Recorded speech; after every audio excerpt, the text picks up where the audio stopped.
নাহমাদুহু ওয়া নুসাল্লি আলা রাসূলিহিল কারীম, আম্মা বা'দ। সম্মানিত দর্শক শ্রোতা, এই মুহূর্তে যে যেখান থেকে দাওয়াতুল খায়ের উন্মেষ উপলক্ষে অনলাইন ওয়েবকাস্ট দেখছেন, সবাইকে আন্তরিক মোবারকবাদ।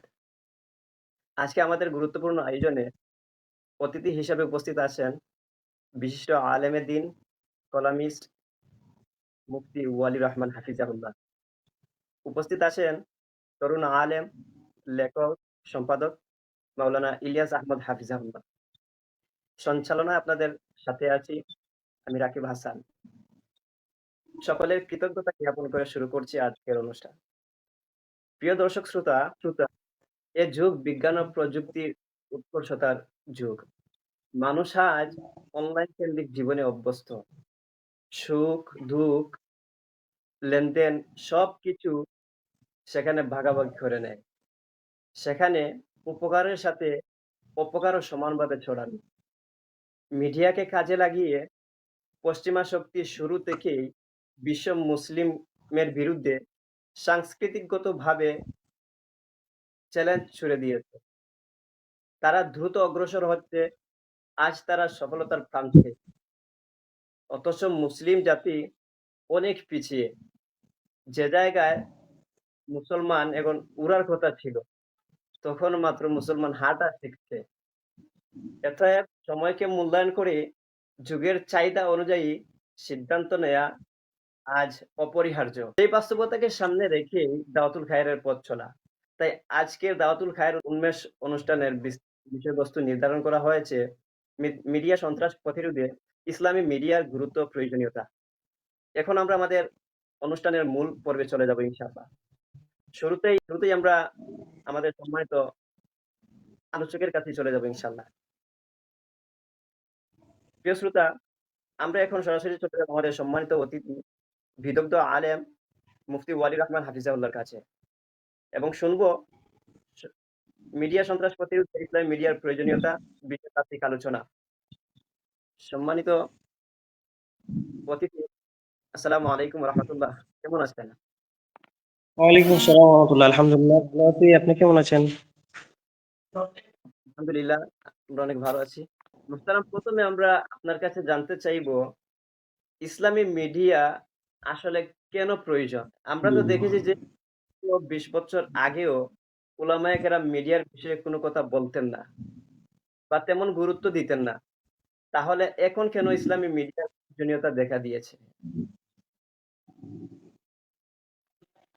মাশাআল্লাহ, অত্যন্ত সুন্দর প্রশ্ন এবং যুগোপযোগী একটি জিজ্ঞাসা। শুরু করছি আল্লাহ তাআলার নামে। বিসমিল্লাহ, আলহামদুলিল্লাহ, ওয়াসসালাতু ওয়াসসালামু আলা রাসূলিল্লাহ, আম্মা বা'দ। দেখুন প্রিয় ভাই, তো আজকের বিশ্বে যে মিডিয়া, এটা শুধু খবরের কাগজ অথবা টেলিভিশন না। এটা হচ্ছে এক ধরনের নেরেটিভ ওয়ারফেয়ার। যে প্রভাবশালী শক্তি এই স্পেস দখল করে, তারা বিশ্বকে ভাবতে শেখায়, দেখতে শেখায়, এমনকি সত্য কি এটাও তারা নির্ধারণ করে দেয়। তো এই প্রেক্ষাপটে ইসলামী মিডিয়া শুধু প্রয়োজনীয় নয়, অপরিহার্য। এবং মুসলিম উম্মার জন্য স্বতন্ত্র মিডিয়া কেবল প্রয়োজন নয়, এটা ঈমান, পরিচয়, সংস্কৃতি এবং ভবিষ্যতের অস্তিত্ব রক্ষার একটি বিশেষ যন্ত্র। তো দেখুন, বেশ কিছু কারণ আছে সামনে, যেগুলো আমাদেরকে স্পষ্ট করবে যে মিডিয়া আসলে আমাদের স্বতন্ত্রভাবে দরকার। প্রথমত, এখানে আজকের যে মিডিয়া, এটা নেরেটিভ ওয়ারফেয়ার। যাদের মিডিয়া আছে তারা নিজেদের বয়ান, নিজেদের পরিচয় তাদের নিজেদের মতোই উপস্থাপন করছে, এবং যে জাতি নিজেদের নেরেটিভ তৈরি করতে পারবে না, তাদের পরিচয় অন্যরা লিখে দেয়। তো এটা লজ্জাজনক এবং অস্তিত্বের জন্য হুমকি। তো মুসলমানদের পরিচয় এবং ইসলামের যে কালজয়ী নৈতিক মানবিক সত্য, সেটা যেন বিকৃত না হয়, ভুল হাতে না পড়ে এবং ভুলভাবে উপস্থাপিত না হয়, সেই জন্য ইসলামিক মিডিয়া একান্ত প্রয়োজন। এখানে দেখেন, সত্য মিথ্যার মিশ্রণ হয়। আল কোরআনের যে সত্য, সেটা হচ্ছে ওয়ালা তালবিসুল হাক্কা বিল বাতিল ওয়া তাকতুমুল হাক্কা ওয়া আনতুম তা'লামুন। তোমরা কখনো সত্যকে মিথ্যার সাথে মিশ্রণ ঘটায়ও না। জেনে শুনে তোমরা কখনো সত্য এবং মিথ্যাকে একসাথে মিশ্রণ করে তোমরা উপস্থাপন করো না। তো এখানে দেখেন, এটা হচ্ছে আপনার এক ধরনের যে এপিস্টেমিক সভেরেইনটি বা জ্ঞানের স্বাধীনতা। তো তো এখানে কি হচ্ছে যে হু উই আর, আমরা কারা, আমাদের পরিচয় কি, হোয়াট উই বিলিভ, আমরা কি বিশ্বাস করি, হোয়াই উই আর প্র্যাকটিস, আমরা কি কর্ম করি, আমাদের আমল কি, how we respond to global events, এবং বিশ্বের সাথে আমাদের এই যে গঠমান বিশ্বের সাথে আমাদের রেসপন্স কি, আমাদের সম্পর্ক কি, এই বিষয়টা এখানে নির্ধারণ করে। দ্বিতীয়ত দেখুন, আজকের তরুণরা আত্মপরিচয়ের সংকটে ভুগছে। এখানে আছে টিকটক কালচার, এরপরে আছে আপনার এই যে ইন্টারফেয়ার কালচার, এরপরে আছে হাইপার সেক্সুয়াল মিডিয়া। তো তাদের মন মানসিকতা পুনর্গঠন করছে। এই জায়গায় মিডিয়া 21 শতকের সাংস্কৃতিক অস্ত্র হিসেবে কাজ করছে। এখন যদি ইসলামী মিডিয়া না থাকে, মুসলিম তরুণদের এই যে চিন্তার ইসলামী সৌন্দর্য, নৈতিকতা এবং মূল্যবোধ অন্য মিডিয়া তার তলায় এটা চাপা পড়ে যাবে। এই জন্য এটা হচ্ছে আপনার সাইকো স্পিরিচুয়াল অথবা আইডেন্টিটি ইঞ্জিনিয়ারিং এর জন্য হলো দরকার, মানে আত্মপরিচয় উদ্ধার করা, গঠন করা, এটার জন্য দরকার।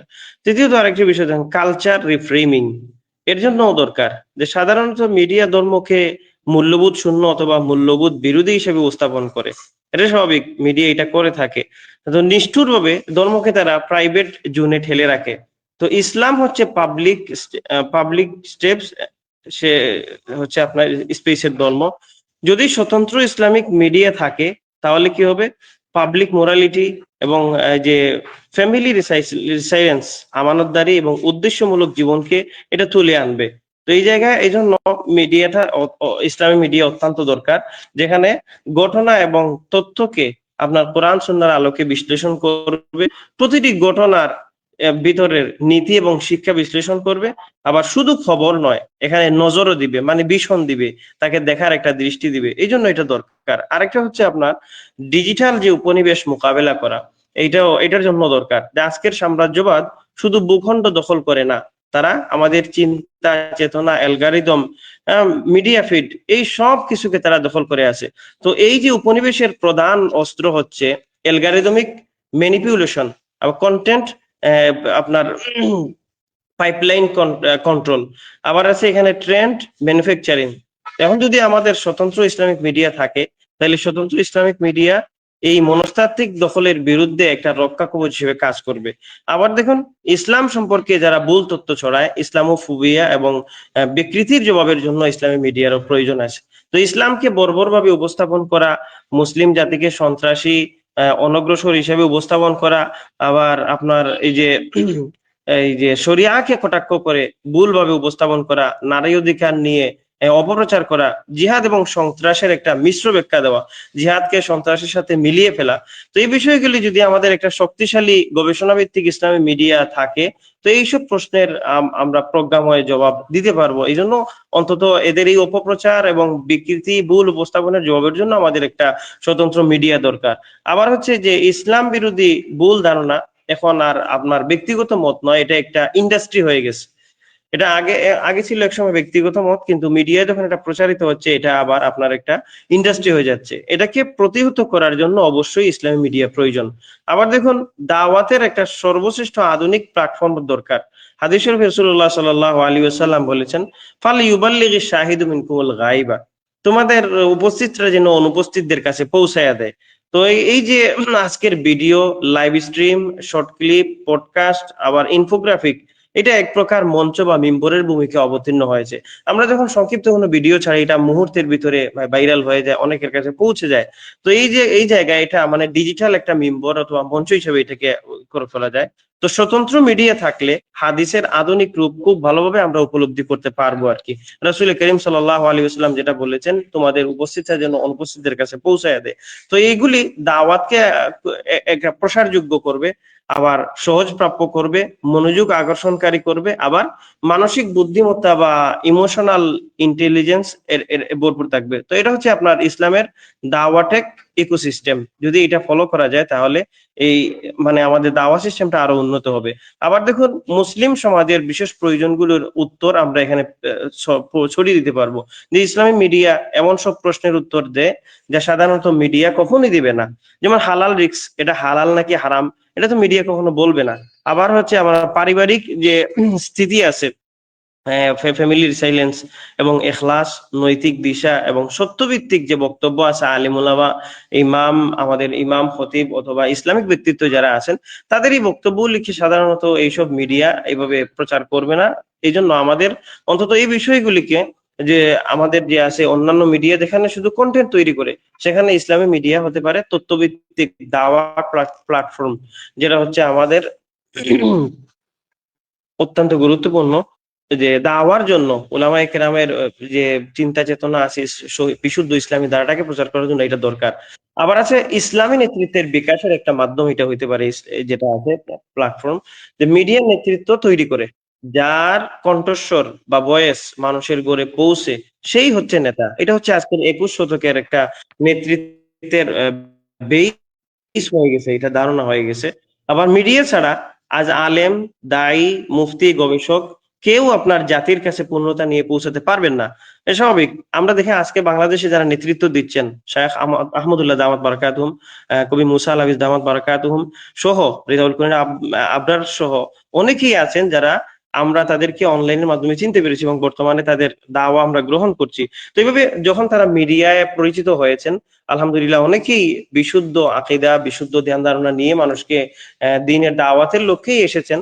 তো এই হিসেবে যদি আমাদের মিনিস্ট্রি মিডিয়া থাকে, স্বতন্ত্র ইসলামী মিডিয়া থাকে, তো এই জায়গায় ইসলামী মিডিয়া আপনার ইথিক্যাল লিডারশিপ পাইপলাইন গড়ে দিবে। যেভাবে আমরা কিছু নেতৃত্ব এখন পেয়েছি আলহামদুলিল্লাহ, এই যে ইথিক্যাল লিডারশিপ পাইপলাইন, এটা ইসলামী মিডিয়ার মাধ্যমে গড়া সম্ভব, যেখানে যুক্তি, আখলাক, এখলাস আর প্রজ্ঞা সব একসাথে বিকশিত হবে। এতে রাজনীতি, সমাজ সবখানে ইতিবাচক একটা প্রভাব দেখা যাবে। আবার দেখেন আজকের তরুণরা, এরা স্ক্রল থিওলজি দেখে বিশ্বাস গঠন করছে। স্ক্রল থিওলজি, যেখানে আছে আপনার টুকরো তথ্য, হচ্ছে টুকরো, অসম্পূর্ণ এবং ভুল। তারা এই অসম্পূর্ণ স্ক্রলিং এর ভিতর দিয়ে বেড়ে উঠছে। কিন্তু ইসলামী মিডিয়া থাকলে সেটার মধ্য দিয়ে তারা কোরআনিক লিটারেসি যেটা আছে, হাদিস, ভিজুয়ালাইজেশন, মাইক্রো লার্নিং বা ক্ষুদ্র শিক্ষা যেটা আছে, আবার লং ফর্ম ইসলামিক এডুকেশন যেটা আছে, সেটাও সম্ভব হবে। তো এটি হবে এক ধরনের ফেইথ লিটারেসি রিভলিউশন হবে। তো এতে করে তরুণরা, তারা তাদের আত্মপরিচয়, দিশা এবং ইমান তারা ফিরে পাবে এবং সব সময় একটা ইথিক্যাল এনভায়রনমেন্টের ভিতরে থাকবে। আবার দেখেন প্রযুক্তিকে যদি নিয়ন্ত্রণ করা না যায়, তাহলে প্রযুক্তি আমাদেরকে নিয়ন্ত্রণ করতে হবে। অন্তত এই কথা ভেবে আমাদের একটা ইসলামী স্বতন্ত্র মিডিয়া দরকার, কারণ ডিজিটাল যুগে তথ্যের মালিকানা হচ্ছে আসল ক্ষমতা। যার হাতে তথ্যের নিয়ন্ত্রণ আছে, তার কাছে আপনার শক্তি আছে, ক্ষমতা আছে। যদি মুসলমানরা নিজস্ব প্ল্যাটফর্ম না বানায়, প্রোডাকশন তারা না করে এবং গবেষণা না করে, তারা অক্সিজেন নেবে অন্যের শ্বাসে। কারণ আমার বাঁচার দরকার, আমার অক্সিজেন দরকার, আমি শ্বাস নিচ্ছি অন্যের ই দিয়ে, অন্যের শ্বাস দিয়ে আমি শ্বাস নিচ্ছি, তাহলে এটা কতটুকু মানে ই হয়, টেকসই হয়, এটা বিষয় ভেবে তারপরে অবশ্যই ই করতে হয়। আবার দেখেন আল কোরআনে আল্লাহ রাব্বুল আলামিন আমাদেরকে যেটা বলছেন, ফালা তুতিল কাফিরিন ওয়াজাহিদহুম বিহি জিহাদান কাবীরা, যে কাফেরদের অনুসরণ করবেন না, ওয়াজাহিদহুম বিহি জিহাদান কাবীরা, তাদেরকে তাদের সাথে আল কোরআনের মাধ্যমে আপনি বড় জিহাদ করুন। তো আল কোরআন মিডিয়া এবং প্রযুক্তির উৎস গ্রন্থ। আপনি যেটা বলছিলেন যে আগে উলামায়ে কেরাম 15-20 বছর আগে কোনো একটা গুরুত্ব দেননি, বিষয়টা এমন নয়। যারা গুরুত্ব দিয়েছেন তারা ওই সময় বলেছেন, এবং আমি যেটা দেখেছি আর কি, বিগত শতকের ইসলামী মনীষী মুফাক্কির ইসলাম আবুল হাসান আলী নদভী রহমতুল্লাহ আলাইহি বিভিন্নভাবে প্রযুক্তির যুক্তিকতা দেখিয়েছেন, প্রামাণ্যতা তিনি দেখিয়েছেন, উপস্থাপন করেছেন। এবং বিশেষ করে এই জিনিসটা তিনি খুব আশ্চর্যের সাথে করেছেন, যে লাহওয়াল হাদিস যেটা যেটা তিনি খুব ইয়ের সাথে বলছিলেন, আশ্চর্য হয়ে বলছিলেন, যে আজকে মানুষ যে ওই সময় যখন মুফাসসিরিনে কেরাম এই আয়াতগুলির ব্যাখ্যা লিখছিলেন, তাদের কাছে হয়তো তারা রেডিও টেলিভিশন দেখেন নাই। ইবনু তাইমিয়া রাহিমাহুল্লাহর কথা তিনি বলেছেন কয়েকবার, যে তারা হয়তো রেডিও টেলিভিশন দেখেন নাই, দেখলে এই কথাটাই বলতেন। আজকের টেলিভিশন বা রেডিও বা এই যে মিডিয়া যেগুলি আছে, এগুলিতে ভালো জিনিসটাও প্রচার করা যাচ্ছে, আবার আপনার মন্দ জিনিসটাও, কিন্তু মন্দের ছড়াছড়িটা হচ্ছে বেশি। এই কারণে আমাদের ইসলামী মিডিয়া দরকার। উলামায়ে কেরাম তখনও ভেবেছেন, এখনো ভাবছেন, কিন্তু কিছু আছেন যারা মানে কঠোর অবস্থানে ছিলেন, এটাকে গ্রহণ করবেন কি না, কিভাবে গ্রহণ করা যায়। অবশ্যই ইসলামী নীতির আলোকে এটাকে গ্রহণ করাটাই হচ্ছে যুক্তিযুক্ত। তো এর আলোকে যদি আমরা এই যে কোরআন, মিডিয়া এবং প্রযুক্তির উৎস গ্রন্থ বহু উৎস আছে, সোর্স আছে, রেফারেন্স আছে, যেগুলি সরাসরি মিডিয়া এবং তথ্য প্রযুক্তিকে ভালোভাবে গ্রহণ করার বা এই যে আপনার ইতিবাচকভাবে গ্রহণ করার কি দেয়, আমাদেরকে পরামর্শ দেয়। তো যদি আমরা এর আলোকে মিডিয়া এবং তথ্য প্রযুক্তির আহ মিডিয়া সন্ত্রাস অথবা তথ্য বিভ্রাটের বিরুদ্ধে দাঁড়াই, তাহলে আমরা বিফলে যাব না। কারণ আজকের যুদ্ধ জিহাদ, আহ, এটা হচ্ছে আপনার ইন্টেলেকচুয়াল অথবা যুক্তির যুদ্ধ। এটা হচ্ছে নেরেটিভ অথবা বয়ানের যুদ্ধ, যেটা আমরা দেখেছি বিগত প্রায় 15-17 বছর বিভিন্ন আমার টেক বা নেরেটিভ দিয়ে আমাদেরকে কোণঠাসা করে রাখা হয়েছিল। তো এরকম নেরেটিভ তারা মিডিয়ার মাধ্যমেই তৈরি করেছে। আজকে দেখেন এই যে বাউল আবুল সরকার, মিডিয়া তাকে তাকে মানে নিরীহ হিসেবে প্রচার করছে, অথচ সে এমন ধরনের জঘন্য কাজ করে বসেছে যেটাতে তার আর বেঁচে থাকার কোনো অধিকার থাকতে পারে না, এরকম ঘটনা সে ঘটিয়ে বসেছে। কিন্তু আজকের বাম মিডিয়াগুলি তাকে কি করছে, নিরীহ হিসাবে দেখাচ্ছে এবং দেখাচ্ছে যে এখানে কথার কথাই তো বলেছে, বা তাদের গূঢ় রহস্য অথবা এই যে গভীর রহস্য এটা বোঝার ক্ষমতার কারণেই। কিন্তু তার যে শিক্ষার লেভেল 10-25 পাস এরকম একজন মানুষ, কিন্তু তাদের আচ্ছা এগুলি আর না বলি, কিন্তু দেখুন আজকে মিডিয়া কিন্তু তাকে ফলাও করে কি করছে, নিরীহ হিসেবে প্রচার করছে। তো এখানে আমাদের এই বিষয়টা দেখেন, মানে খুব কোন যে ঘটনার কারণে বা কোন কথার কারণে আজকে সিচুয়েশন এই পর্যায়ে গেছে, এই বিষয়টা মিডিয়া আজকে তুলে ধরতেছে না। যে দেখুন এই যে যুদ্ধ যেটা, এটা ইন্টেলেকচুয়াল, এটা নেরেটিভ বা এটা মিস ইনফরমেশন বা ভুল তথ্য রোধ করার যুদ্ধ, আবার এটা হচ্ছে কালচারাল ওয়ারও, আবার হচ্ছে ইথিক্যাল ওয়ার। তো এই সব দিক থেকে দেখুন আপনার যুক্তি, বয়ান, তথ্য, সংস্কৃতি, নৈতিকতা এবং দৃষ্টিভঙ্গি, সব দিক থেকে এই যে জিহাদ এন্ড কাবিরার অন্তর্ভুক্ত আমরা আছি। তো বর্তমানে আমরা যেটা ভাবি যে স্বতন্ত্র ইসলামী মিডিয়া এই মহান দায়িত্বের একটা প্রাতিষ্ঠানিক রূপ হতে পারে। তো মোট কথা হচ্ছে এই যে মিডিয়াকে আপনার গ্রহণ করা, এটা হচ্ছে আমাদের জন্য ফরজে কিফায়া। যদি এটা না করা হয় তাহলে উম্মার এক বিশাল ক্ষতি হতে পারে। আচ্ছা, সুন্দর আলোচনা আমরা শুনছিলাম। এই তাহলে আমরা বুঝতে পারলাম যে অতীতে যে উলামায়ে কেরাম মিডিয়ার ব্যাপারে কথা বলেছিলেন, সেটা আসলে আমাদের আমলে না নেয়ার কারণে হয়তো আমরা আজ এতটুকু পিছিয়ে আছি নাকি? হ্যাঁ, এটা বিভিন্ন দৃষ্টিভঙ্গির কারণে হয়তো কেউ কঠোরভাবে দেখেছেন, এখানে ফটো আছে, ভিডিও আছে, এই দিক থেকে যারা কঠোরভাবে দেখেছেন এবং তাদেরকে যারা লাইক করেন বা অনুসরণ করেন, তাদের মধ্যে এটা একটু মানে আপনার ছিল, দৃষ্টিভঙ্গির হয়তো একটু কমতি ছিল, যেটা বলা যায় আর কি। কিন্তু যারা গ্রহণ করেছেন আজকে কিন্তু তারা নেতৃত্ব দিচ্ছেন। আচ্ছা, এই যে মিডিয়া সন্ত্রাস, এখানে আসলে কোন কারণে কতিপয় মিডিয়াকে মিডিয়া সন্ত্রাস বলা হয়ে থাকে? মিডিয়া বলতে আমরা যেটা বুঝি, আসলে দেখেন মিডিয়া সন্ত্রাস যেটা আমরা বুঝি, এটা হচ্ছে এমন ধরনের মিডিয়া কার্যক্রম যেটা সামনে আপনার কি করে সমাজে ভীতি, বিভ্রান্তি, হিংসা বা অস্থিরতা তৈরি করে এবং জনগণের মন এবং আচরণকে নেতিবাচকভাবে প্রভাবিত করে। তো এটি সরাসরি শারীরিকভাবে হামলা না করলেও মানুষের আপনার মানসিক, সামাজিক এবং রাজনৈতিক নিরাপত্তা ক্ষুণ্ণ করতে সক্ষম। তো এটা কেবল ব্যক্তির উপরই নয়, বৃহত্তর সমাজের শান্তি এবং স্থিতিশীলতার জন্য এটা বিপজ্জনক। এটা তারা মিস ইনফরমেশন মাধ্যমে করে। তো এটা করার মিডিয়া সন্ত্রাস আমরা করার পিছনে আমরা 3টি কারণে এটা ঘটে। যেটা হয়, এটা আপনার দেখেন এটা কেবল ব্যক্তির উপরে হয় না, এটা বৃহত্তর সমাজের শান্তি এবং স্থিতিশীলতার জন্য এটা বিপজ্জনক হয়ে দাঁড়ায়। তো এই যে মিডিয়া সন্ত্রাস যেটা আপনি বললেন, তারা যেটা আসলে করে থাকে আর কি, এটা শুধুমাত্র দেখেন আলেম বা ধর্মপ্রিয় জনতার ভালো কাজেও তারা কি করে, অপপ্রচার করে থাকে। এটা তাদের মিডিয়া সন্ত্রাসের একটা উদাহরণ। কেন দেখুন, তো এটা 3টে কারণে ঘটে থাকে। প্রথমত হচ্ছে আপনার আইডিওলজিক্যাল বায়াস অথবা আদর্শগত আপনার যেটা হচ্ছে পক্ষপাত। এই আদর্শগত পক্ষপাতের কারণে তারা অনেক সময় এটা করে থাকে। অনেক মিডিয়ার মালিক, সম্পাদক, প্রযোজক, এদের ব্যক্তিগত, রাজনৈতিক এবং ধর্মীয় মতাদর্শ থাকে। তারা সেই লেন্স দিয়েই সংবাদ আপনার কি করে সাজায়, ফলে আলেমদের ইতিবাচক কাজও তারা নেতিবাচক ভাবে উপস্থাপন করে থাকে। 2 নাম্বার, যেমন রেটিং ড্রাইভিং জার্নালিজম, যেটা হচ্ছে আপনার রেটিং চালিত সাংবাদিকতা। তো এখানে একটা নীতি আছে, bad news is good business. যে নেতিবাচক উত্তেজনাপূর্ণ সংবাদ সহজে ভাইরাল হয়ে যায়। নেতিবাচক আছে, আবার উত্তেজনা আছে, এই ধরনের সংবাদে অথবা ভিডিও ক্লিপে কি হয় আপনার এক ধরনের ভাইরাল হয়ে যায় এবং আহ, এবং অনেকে আপনার কি করে এটাকে গ্রহণ করে তারা বিতর্ক তৈরি করে, এগুলি প্রচার করে। আবার দেখেন 3 নম্বরে যেটা হচ্ছে ইসলামোফোবিক আপনার মিডিয়া ইকোসিস্টেম। গোটা বিশ্বে দেখেন আজকে ইসলামের প্রতি ভীতি এবং বিদ্বেষ তৈরি করার একটা শিল্প ইন্ডাস্ট্রি কাজ করছে। তো কিছু লোকাল মিডিয়া জ্ঞানে বা অজ্ঞানে বা জেনে শুনে অথবা না জেনে এই আন্তর্জাতিক নেগেটিভকে অনুসরণ করছে।